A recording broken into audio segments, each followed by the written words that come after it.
ایک ضروری مسئلہ وطر کے حوالے سے تھا.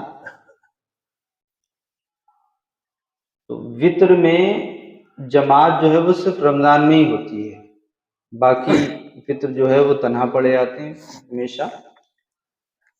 تو اگر کسی کی 1 یا 2 رکعت چھوٹ جائے تو وہ اپنی وطر کیسے ادا کرے گا؟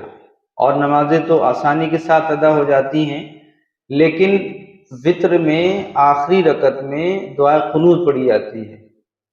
تو اگر آپ تنہا پڑھتے ہیں تب تو آپ کو جو طریقہ وطر کا ہے وہ پڑھا جائے گا، لیکن اگر آپ نماز وطر میں شامل ہوئے اور پہلی، دوسری یا تیسری نکل گئی، یہاں تک کہ اگر آپ تیسری رکعت میں آئے، چاہے قیام کی صورت میں آئے یعنی امام تیسری رکعت میں کھڑے ہیں، یا امام کی تیسری رکعت کا رکوع ہے تب آپ آئے اور رکوع میں شامل ہو گئے، تو اس صورت میں وطر کیسے ادا کریں گے؟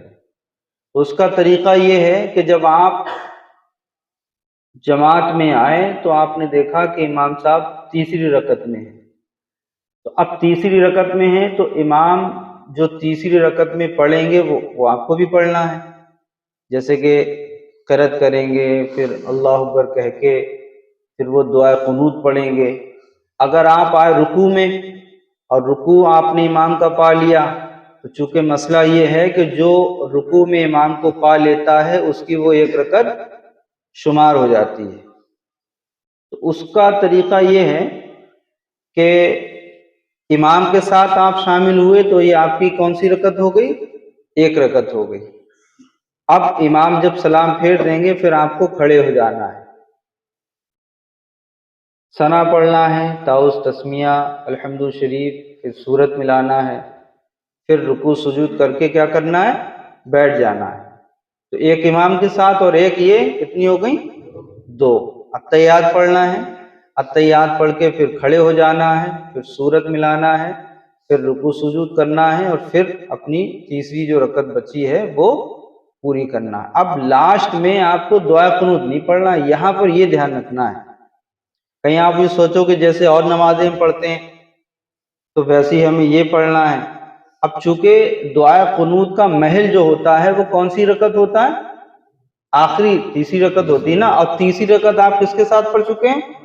امام کے ساتھ. تو جب امام کے ساتھ آپ تیسری پڑھ چکے ہیں تو اب آپ کو لاسٹ میں دعا قنوت نہیں پڑھنا ہے. تو یہ بہت اہم مسئلہ تھا، اور اس مسئلے کو زیادہ سے زیادہ شیئر کریں. اکثر تراویحوں میں یعنی جب وطر جماعت کے ساتھ پڑھی جاتی ہے تو لوگ کنفیوز ہو جاتے ہیں.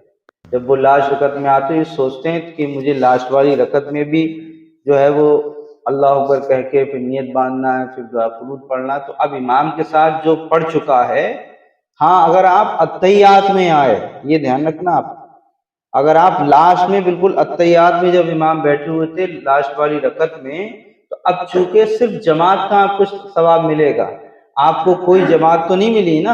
اتحیات میں جو امام کو پاتا ہے تو اس کی کوئی رکعت شمار نہیں کی جاتی. اگر امام کو وہ رکوع پا لے گا تو وہ 1 رکعت شمار کی جاتی. تو اگر آپ اتحیات میں آئیں تب آپ کو اثر نو پوری 3 رکعت وطر جیسے آپ جماعت کے علاوہ پڑھیں گے اکیلے، ایسے ہی آپ کو وطر کی نماز ادا کرنا پڑے گا.